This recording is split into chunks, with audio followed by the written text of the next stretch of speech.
Hello everyone. कल हमारे देश के एजुकेशन सेक्टर में एजुकेशन पॉलिसी में एक काफ़ी बड़े चेंजेस आए हैं। नेशनल एजुकेशन पॉलिसी 2020, आपको ये बता दें कि लास्ट हमारे नेशनल एजुकेशन पॉलिसी 1986 में ये बनाया गया था, 1992 में ये लास्ट अपडेट हुआ है और उसके बाद 1992 के बाद 2020 में चेंजेस आए हैं, जिसका अनाउंसमेंट कल हमारे एचआरडी मिनिस्टर के द्वारा किया गया। राइट, सो आज हम लोग इस वीडियो में हम आपसे ये डिस्कस करने वाले हैं कि इस नेशनल एजुकेशन पॉलिसी 2020 में क्या चेंजेस आया है और उसका आपके पढ़ाई से क्या इफ़ेक्ट है, उसका क्या रिलेशन है, उस पर डिस्कस करेंगे। क्योंकि काफ़ी सारे पेरेंट्स और बच्चों लोग कल से मेरे को फ़ोन कर रहे हैं कि सर क्या होने वाला है। So there are lot of confusions, तो I am going to clear it. Right, आपको टेंशन एकदम लेने की ज़रूरत नहीं है। देखिए, पूरा पॉलिसी तो मैं डिस्कस आपसे नहीं कर पाऊंगा, क्योंकि ये this is not that platform कि इस प्लेटफॉर्म में मैं आपसे पूरा डिटेल में डिस्कशन कर सकूं। लेकिन हाँ, एक समराइज फॉर्म में हम आपको ये बता सकते हैं कि मोरलेस कि इसका एजेंडा क्या है, ये किस प्रकार के चेंजेस आए हैं और अब हमारे एजुकेशन सेक्टर में क्या स्ट्रक्चरल चेंजेस आने वाले, तो उस पर हम लोग डिस्कशन कर सकते हैं। 2017 में आपको ये बता दें कि government of India was planning, 2017 में एक कमेटी बनाया गया जिसका हेडेड बाय डॉक्टर कस्तूरी रंगन। वो इस कमेटी को हेड कर रहे थे। उन्होंने अपने सर्वे में अपने कमेटी के रिसर्च रिपोर्ट्स को सबमिट किया 2019 में, और उसके बाद 2019 के बाद से गवर्नमेंट ने एक ड्राफ्ट बनाए थे और उस ड्राफ्ट को उसने पब्लिक फोरम में एचआरडी मिनिस्ट्री के वेबसाइट पे वो था, जहाँ पे अलग अलग लोगों से सजेशंस लिया गया, चाहे वो पॉलिटिशियंस हो, चाहे वो ब्यूरोक्रेट्स हो, चाहे वो टीचर्स हो, चाहे डिफरेंट इंटेलेक्चुअल्स एंड एडुकेटर्स, सबसे सजेशंस लिए गए हैं। गवर्नमेंट का क्लेम है कि as far as 2.5 lakh suggestions आए थे और उस सजेशंस को स्क्रूटनाइज करने के बाद फाइनल ड्राफ्ट तैयार किया गया है। तो सबसे पहले एक स्कूलिंग सेक्टर से चलते हैं। आप लोगों को पता होगा कि पहले हमारा जो फॉर्म था वो है 10+2+3 का फॉर्मेट हम लोगों का चल रहा था। दैट इज़ 10 ईयर्स का हम लोग एक स्कूलिंग करते थे। 10 के बाद फिर हम लोग 10+2 दैट इज़ 11 एंड 12, और उसके बाद 12 के बाद हम लोग +3 that was graduation. So this was the formal pattern. ये पैटर्न अब तक चल रहा था। कल के बाद ये पैटर्न अब नहीं एग्जिस्ट करेगा, क्योंकि नए ड्राफ्ट में, नए पॉलिसी में इस पैटर्न से हम लोग मुक्ति पा रहे हैं। अब पैटर्न जो आ रहा है वो पैटर्न नया पैटर्न है, और वो पैटर्न है 5+3+3+4। I am going to explain, हम इसको एक्सप्लेन करेंगे ये क्या पैटर्न है। 5+3+3+4 का पैटर्न अब लाया गया है। सो एक एक करके आपको समझाते हैं कि जो 5 ईयर्स, पहला 5 ईयर्स जो स्कूलिंग का शुरू होता है 3 से 8 साल तक है। सो इसे हम लोग कहेंगे first 5 years, that is a foundation age. और ये जो फाउंडेशन एज है 5 साल का, इसे फर्दर 2 ग्रुप में डिवाइड किया गया है। पहला 3 साल और उसके बाद 2 साल, मतलब जब एक बच्चा 3 से 6 वर्ष की आयु तक और फिर 6 से 8 वर्ष की आयु तक। सो इसमें क्या फोकस किया जाएगा, यहाँ पे ज़्यादातर बच्चों को एक्टिविटी बेस्ड लर्निंग होगी, खेलने पे जोर दिया जाएगा। राइट, मल्टी लेवल प्ले होगा, एक्टिविटी बेस्ड लर्निंग होगी, और ज़्यादातर इसमें बच्चों को स्ट्रेस ज़्यादा नहीं दिया जाएगा। यहाँ पे बच्चों का फाउंडेशन तैयार किया जाएगा। बेसिकली लैंग्वेज सिखाना होगा, ABCD वगैरह जैसा हम लोग को चलता है, वो प्रॉपर फाउंडेशन बेस होगा। सी ये मेरा हम लोगों का यहाँ पे फर्स्ट ग्रुप हो जाता है, दैट इज़ फाउंडेशन एज। ये आपका लेवल है फाउंडेशन लेवल। सो फाउंडेशन लेवल में आपको बच्चा 5 साल बिताता है, तो आप ये समझ लीजिए कि वो टिल आपका क्लास 1 तक तो वो उस समय रहेगा ही।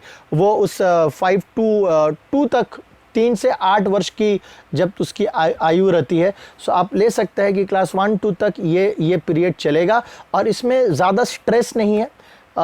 खेलने पे फोकस किया जाएगा, ऐसा खेल, ऐसा एक्टिविटी होगा जिससे बच्चा खेलते खेलते सीखेगा।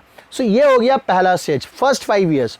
उसके बाद सेकेंड स्टेज होगा, that is what we call preparatory stage बोलेंगे इसको हम लोग। दिस इज प्रीपेटरी स्टेज, और इसमें बच्चा जब 8 साल का रहेगा तो वो उसमें प्रवेश कर रहा है प्रीपेट्री से, और यहाँ पे बच्चा 3, 4, 5, 8 से 11 साल, 8 से 11 साल, ये जो 3 साल ये प्रीपेट्री स्टेज में बिताएगा, उस समय वो बच्चे क्लास 3, 4 और 5, सो क्लास 2 तक बच्चे कहाँ पे है, क्लास 2 तक बच्चे फाउंडेशन लेवल पे है, राइट, जब उसकी आयु 5 से 8 साल के बीच में है। उसके बाद 3 से 8 साल के बीच में है। उसके बाद बच्चे 8 से 11 साल की जब उसकी एज रहेगी, मतलब क्लास 3, 4, 5, उस समय वो प्रिपेटरी स्टेज में आता है। यहाँ पर इंटरैक्टिव क्लासरूम रहेगा, इंटरैक्टिव क्लासरूम लर्निंग रहेगा। अगेन यहाँ पर भी सिलेबस को थोड़ा सा रिड्यूस किया गया है, ज़्यादा प्रेशर नहीं दे करके, और ज़्यादातर फोकस किया जाएगा कि बच्चों को एक्टिविटी के द्वारा सिखाया जाए, पढ़ाया जाए, और यहाँ पे इंटरैक्टिव क्लासरूम लर्निंग पे ज़्यादा फोकस किया जाएगा 5 तक। 5 तक सब अच्छा चल रहा है, राइट। 5 तक उसे और थोड़ी सी मैथमेटिक्स की, थोड़ी सी और साइंस की, थोड़े से सबका हल्का हल्का उसको ज्ञान मिलना शुरू होता है। 5 तक उसे तैयार किया जाता है। उसके बाद जब वो 6 में आता है, क्लास 6 में आता है, तो वो एक थर्ड स्टेज में आ जाता है। उसे हम लोग मिडिल स्टेज के नाम से जानते हैं, मिडिल स्टेज। इस समय बच्चा का आयु 11 साल है, और वो 11 साल से 14 साल तक यहाँ पे बिताएगा, 11 to 14 ईयर्स। और उस समय वो क्लास, कौन से क्लास में रहेगा, वो रहेगा क्लास 6, 7, 8। सो फ्रॉम 6 to 8, 6, 7, 8, और एज उसका क्या है, 11 से 14 साल के तक वो इस मिडिल स्टेज में रहेगा। अब यहाँ पे क्या हो रहा है, जैसे ही बच्चा क्लास 6 में आ रहा है, यहाँ पे उसको एक अलग ही दुनिया से उसको एक्सपोज किया जाएगा। As per NEP, national education policy के हिसाब अनुसार क्लास 6 से वोकेशनल कोर्सेज को इंट्रोड्यूस किया जा रहा है। सो वोकेशनल कोर्सेज मतलब क्या हुआ, देखिए अभी ये फिक्स नहीं है कि डिपेंड करता है स्कूल के ऊपर में, और अभी एचआरडी मिनिस्ट्री क्या गाइडलाइंस दे रहे हैं, क्या क्या वोकेशनल कोर्सेज हो गए। फॉर एग्जांपल के तौर पे हम बता रहे हैं, कारपेंट्री हो जाता है, इलेक्ट्रिशियन हो जाता है, this are all vocational courses, right. So class 6 है, वोकेशनल कोर्सेज में थोड़ा सा उनको इंट्रोड्यूस किया जाएगा, उनको छोटे छोटे प्रोजेक्ट्स दिए जाएंगे, ठीक है।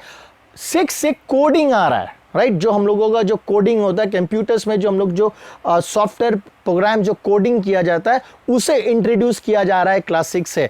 आर्टिफिशियल इंटेलिजेंस के कॉन्सेप्ट को इंट्रोड्यूस किया जाएगा इसी साल, 11 से 14 साल के बीच में, क्लास 6 to 8 में जब बच्चे रहेंगे तो कोडिंग से उसे इंट्रोड्यूस किया जाएगा। अभी हम लोग कोडिंग कब सीखते हैं, हम लोग 12 के बाद, 11, 12 में जाकर 12 के बाद कोडिंग सीखते हैं। तो अब बच्चे क्लास 6 से ही कोडिंग की दुनिया में उसे इंट्रोड्यूस किया जाएगा, क्योंकि अभी नीड ऑफ द आवर है। ये भारत सरकार का ये मानना है, गवर्नमेंट का मानना है, और ये बहुत ही सही मानना है कि अब ये जो फ्यूचर है, future generation is digital, right. So अब कंप्यूटर के प्रति, टेक्नोलॉजी के प्रति किस तरह से बच्चों को इंक्लाइन किया जाए, राइट, और उनको किस तरह से अपग्रेड किया जाए, ये चीज को ध्यान में रखते हुए ये लाया गया है कि अब बच्चे क्लास 6 से 6, 7, 8 यहाँ पे उनको सब चीज पढ़ाया जा रहा है। प्रोजेक्ट्स बेस्ड लर्निंग होंगे, वोकेशनल कोर्सेज पे उनको इंट्रोड्यूस किया जाएगा, और कोडिंग और आर्टिफिशियल इंटेलिजेंस इंट्रोड्यूस होंगे यहाँ पे। सो ये एज हो गया आपका 11 से 14, ये मिडिल स्टेज है। अब जब वो 9 में आता है, तो जब वो क्लास 9 में आता है, यानी कि उसका उम्र अब 14 साल, he is crossing 14 years now and is getting in class 9. So basically 14 to 17 years of age जो उनका जो रहेगा, that is 9, 10, 11 and 12. ये जो 4 साल है, यहाँ पे मल्टी डिसिप्लिनरी, मतलब पहले देखिए, ये सबसे इंपॉर्टेंट बात हम अभी बोलने जा रहे हैं। जो पहले क्या होता था, पहले होता था कि क्लास 10 तक एक बच्चा को एक प्रोग्राम्ड बेसिस में, एक रिजिड स्ट्रक्चर था कि उसे हिस्ट्री पढ़नी है, उसे ज्योग्राफी पढ़नी है, उसे लिटरेचर पढ़नी है। ये कुछ सब्जेक्ट्स फिक्स्ड हुआ करते थे कि जो उस बच्चे को पढ़ना ही पढ़ना है क्लास 10 तक। और क्लास 10 के बाद, राइट, क्लास 10 के बाद क्या होता था, डाइवर्जन होता था। 3 स्ट्रीम्स थे हमारे पास, कॉमर्स, आर्ट्स और साइंस, ये 3 स्ट्रीम्स हुआ करते थे। अब से ये तीनों स्ट्रीम्स रिजिड स्ट्रीम्स नहीं रहने वाले। रिजिड का मतलब यहाँ पे कि पहले क्या होता था, जब एक बच्चा कॉमर्स स्ट्रीम सेलेक्ट करता था तो वो सिर्फ कॉमर्स रिलेटेड सब्जेक्ट्स ही पढ़ते थे। वो अकाउंटेंसी पढ़ता था, वो इकोनॉमिक्स पढ़ता था, वो कॉमर्स या बिजनेस स्टडीज पढ़ता था। So it was a commerce family के सब्जेक्ट्स पढ़ते थे, that student was not exposed, right? They were not exposed to subjects of other streams, that is science and humanities. So जो commerce के बच्चे वो commerce stream पढ़ रहे, जो साइंस के बच्चे वो साइंस स्ट्रीम पढ़ रहे, जो आर्ट्स के बच्चे वो आर्ट्स सब्जेक्ट्स पढ़ रहे थे। अब क्या हो रहा है, अब ये चीज से हम लोग को अगेन मुक्ति मिल रहा है, ये अब नहीं होगा। अब क्या होने वाला है, जो सबसे इंपॉर्टेंट बात अब हम कह रहे हैं, अब ये होने वाला है कि एक बच्चा फ्री है, उसका अपना इच्छा है कि उसे जो सब्जेक्ट लेकर पढ़ना है वो पढ़े।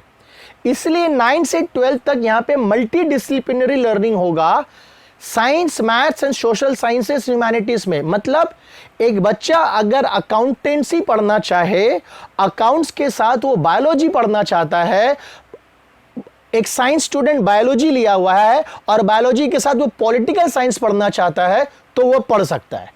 मतलब अब बच्चे अपने इंटरेस्ट के हिसाब से सब्जेक्ट चूज कर सकते हैं और वो सब्जेक्ट्स पहले से वो मेंशन रहेगा कि कौन कौन से सब्जेक्ट्स अवेलेबल है।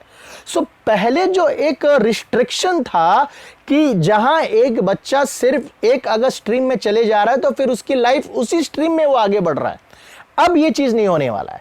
सो अब ये सबसे इंपॉर्टेंट बात है कि अब आप जैसा चाहे, जिस तरह का सब्जेक्ट कॉम्बिनेशन करना चाहे, आप कॉम्बिनेशन कर सकते हैं, बिकॉज रिजिड डाइवर्सिफिकेशन हटा दिया गया है। So this is one of the best part which is coming from this National Education Policy 2020, that no more अब हम लोग ये बोल सकेंगे कि हम कॉमर्स स्ट्रीम के स्टूडेंट है, हम साइंस के स्टूडेंट है या हम आर्ट्स के। हाँ, आप साइंस आपका फोकस रह सकता है, आपको चाहिए, आप डॉक्टर बनना चाहते हैं, आप मेडिकल इंजीनियरिंग बनना चाहते हैं, सो आप फिजिक्स केमिस्ट्री रख सकते हैं इंजीनियरिंग के लिए। बट आप फिजिक्स केमिस्ट्री के साथ आप चाहते हैं कि थोड़ा सा अकाउंट्स भी पढ़ लें, हम अकाउंटेंसी भी पढ़ लें, तो आप अकाउंट्स पढ़ सकते हैं। पहले ये नहीं था, अब ये होगा। सो ये 9 to 12 ये पूरा ही दुनिया, अलग ही दुनिया रहेगी। आप एक्सपीरियंस लो, आप अलग अलग सब्जेक्ट्स पढ़ो और आप अपना जो डेवलपमेंट है वो सिर्फ एक पर्टिकुलर स्ट्रीम से रिलेटेड अब आपका नहीं होगा। अब आपका डेवलपमेंट होलिस्टिक डेवलपमेंट होने वाला है। अब आप सारे सब्जेक्ट्स को, जितने सब्जेक्ट्स आपको जो ऑफर रहेंगे उसमें से आप अपने मन के हिसाब से सब्जेक्ट्स ले के आप पढ़ सकते हो। उसके बाद आपको ये बता दें, और इंटरेस्टिंग फैक्ट आपको जो अभी बताने वाले हैं वो ये है बोर्ड एग्जाम्स। देखिए, बोर्ड एग्जाम जैसे हो रहे थे वैसे होंगे, लेकिन अब बोर्ड एग्जाम्स साल में 2 बार हो जाएंगे। 2 बार आपसे बोर्ड एग्जाम लिया जाएगा। एक बोर्ड एग्जाम जो होगा वो डिस्क्रिप्टिव होगा, मतलब उसमें जैसे अभी हम लोग आंसर्स वगैरह लिखते हैं ना, क्वेश्चन आंसर डिस्क्रिप्टिव रहेगा, और एक बोर्ड एग्जाम्स ऑब्जेक्टिव रहने वाला है। अब 2 बोर्ड एग्जाम्स होंगे, अब साल पे 2 बोर्ड एग्जाम्स होने वाले हैं। अब बच्चे को वो 2 बोर्ड एग्जाम में से अगर एक ही बोर्ड एग्जाम लेना चाहता है वो एक ही ले सकता है, उसके मन के ऊपर में है। अगर उसका पहला एग्जाम अच्छा नहीं हुआ और वो सेकेंड एग्जाम देना चाहता है for improvement of marks on grades और for his or her development, so then he or she is free to take that board exams। But अगर उसे नहीं लेना है तो कोई फोर्स नहीं। यानी कि अब इस पॉलिसी के अनुसार बोर्ड एग्जाम्स का जो एक महत्व होता था लाइफ में, उसे कहीं ना कहीं बहुत हद तक उसे अब कम कर दिया गया है, राइट। सो अब जो क्लास 10 और 12 का जो एक प्रेशर होता था बोर्ड एग्जाम्स के, पेरेंट्स के ऊपर में एक अलग से प्रेशर होता था, पेरेंट्स का प्रेशर होता था बच्चों के ऊपर में, अब ये प्रेशर कम होगा। सिलेबस भी कट डाउन हो रहे हैं और एट द सेम टाइम आपका जो पैटर्न है, जो असेसमेंट पैटर्न है, वो असेसमेंट पैटर्न भी चेंज होगा। ये पूरा का पूरा ये जो कल एनईपी जो बनाया गया, जो नई पॉलिसी के अनुसार स्कूल अब इस बात पे टेस्ट नहीं लेगी कि एक बच्चा का मेमोरी कितना है। मतलब अब जो टेस्ट होगा वो बच्चा का मेमोरी से ज्यादा वो बच्चा का एप्टीट्यूड टेस्ट करने वाला है। अब हमारे स्कूल में एग्जाम्स पैटर्न इस हिसाब से होंगे और यही होना भी चाहिए था। अभी तक हमारे एग्जाम्स के पैटर्न क्या था? मेमोरी बेस्ड, बड़े बड़े आंसर्स याद करो, एग्जाम्स पेपर में जाओ, एग्जामिनेशन हॉल में जाओ, पेपर में वॉमिट कर दो आंसर्स को, 95% 98% लेकर आओ, राइट। और 95% लाने के बाद भी इतना कंपटीशन कि हम लोग क्या बोलते हैं कि 95% लाने के बाद भी सिक्योर नहीं होता था कि अच्छे कॉलेज में एडमिशन होगा कि नहीं होगा, राइट। सो नाउ अब क्या हो गया है कि अब जो बोर्ड एग्जाम्स के जो मार्क्स है वो अब शायद उतना वैल्यू नहीं रखेगा।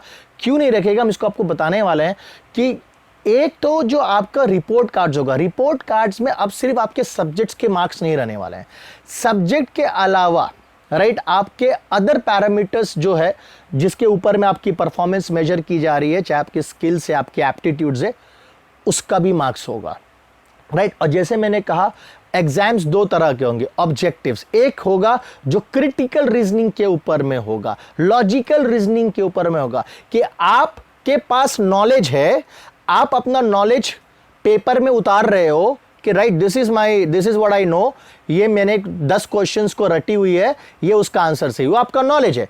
बट आप अपने नॉलेज को कितना अप्लाई कर सकते हो, अब इसका टेस्ट होगा।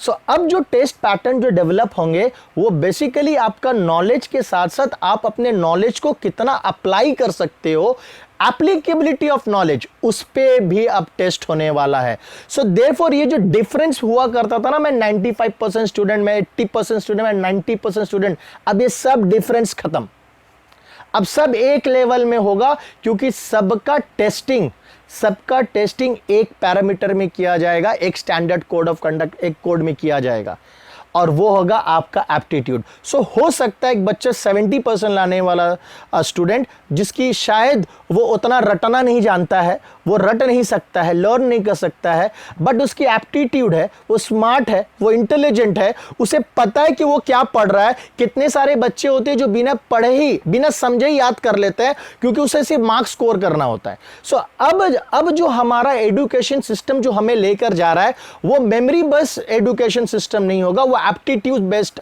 एजुकेशन सिस्टम होगा।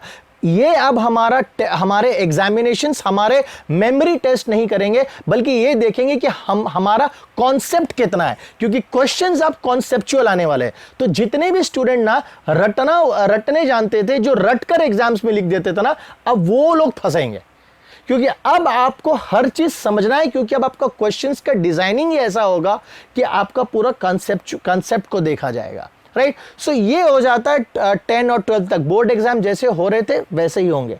आपको ये बता दें कि ये इंप्लीमेंट कब होने वाला है, दैट इज बहुत लोगों का ये क्वेश्चन था कि ये देखो ये इंप्लीमेंट हो रहा है नेक्स्ट ईयर 2021 से। 2021 से ये इंप्लीमेंट हो रहा है, राइट। एवरीथिंग इज फाइन, अगर किसी तरह का कुछ प्रॉब्लम नहीं हुआ, सो बाय 2021 ये नया स्ट्रक्चर चेंज इंप्लीमेंट हो जाएगा।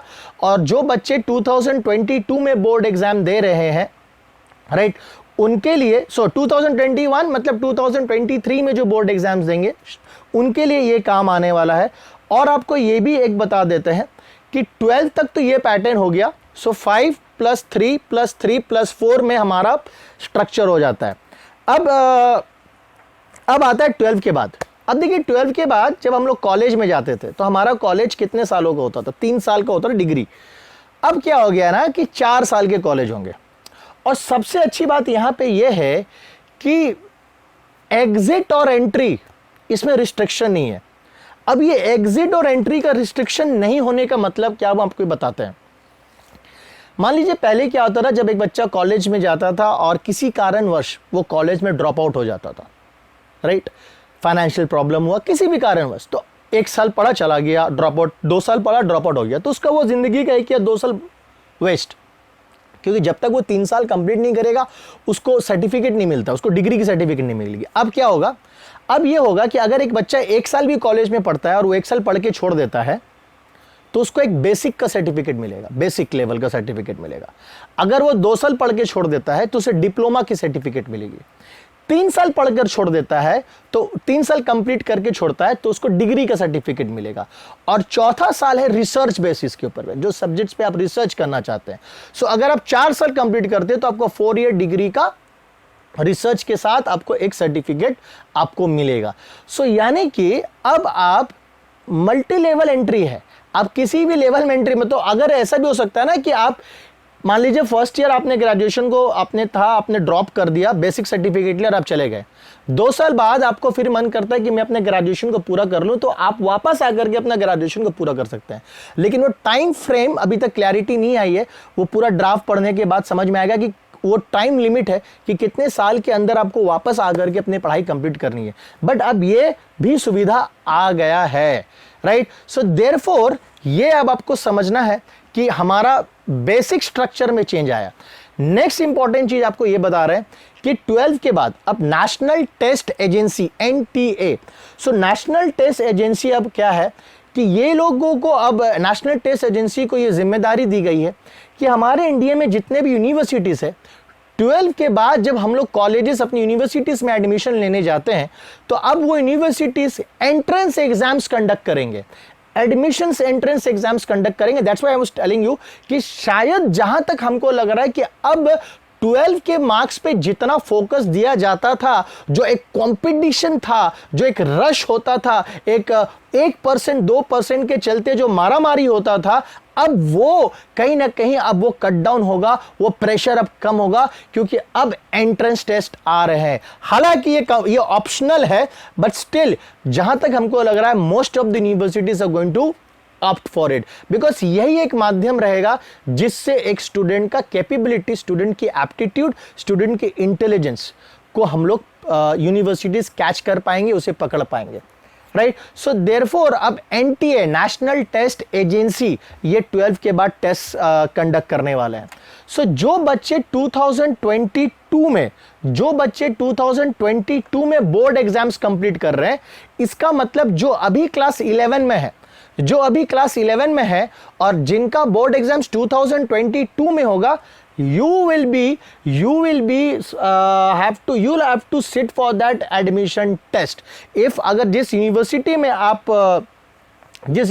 में आप जाना चाह रहे हो, राइट, उस यूनिवर्सिटी का एंट्रेंस एग्जाम में आपको बैठना आपको पड़ेगा, राइट। और आपको ये बता दे कि ये जैसे कि मैंने कहा, this structure will be implemented from the year 2021 academic session से। So the new university entrance test will be implemented for college admission in 2022। So जो कॉलेज एडमिशन के लिए जो एडमिशन टेस्ट होने वाला है वो 2022 से स्टार्ट होगा। यानी कि इस साल जो क्लास 12 में है, आपको चिंता करने की जरूरत नहीं है। आप अभी भी आपको अपना बोर्ड्स में मार्क्स पे फोकस करना पड़ेगा और आपके लिए अभी लागू नहीं है, लेकिन जो क्लास 11 में है उनके लिए लागू हो रहा है कि 2022 में नेशनल टेस्ट एजेंसी के द्वारा जो टेस्ट कंडक्ट किए जाएंगे, आपको उसके लिए बैठना पड़ेगा, राइट। सो देयरफॉर ये एक बहुत ही मच नीडेड स्टेप उठाया गया है और आई होप कि अच्छी तरह से ये इम्प्लीमेंट हो। अगर इसे इम्प्लीमेंट किया जाए, और भी काफ़ी सारे बातें हैं इसमें जो मैं एक वीडियो में कह नहीं सकूंगा, ये संभव नहीं है। बट एक जो डाउट था, मैंने बहुत बच्चों से बात किया और उस बच्चों के जो डाउट्स है, उस डाउट के बेसिस पे, उस डाउट्स के क्वेश्चंस के बेसिस पे मैंने ये सेशन बनाया है और उन सब क्वेश्चंस को मैंने आंसर देने की कोशिश की है। सो एक चीज़ समझना है कि अब वो मार्क्स का 95, 90%, 99% वो कहानी अब खत्म होता है यहाँ से। अब marks is not going to be the only deciding factor.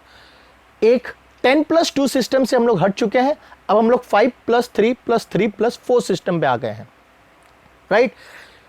10 के बाद जो 3 स्ट्रीम हुआ करता था, साइंस, कॉमर्स, आर्ट्स, अब ये रिजिड डाइवर्सिफिकेशन नहीं होगा। एक अकाउंट्स का बच्चा बायोलॉजी भी पढ़ सकता है, एक बायो साइंस का बच्चा वो पॉलिटिकल साइंस भी लेकर के पढ़ सकता है, राइट। सो अब अपने हिसाब से आप सब्जेक्ट्स को चूज कर सकते हो।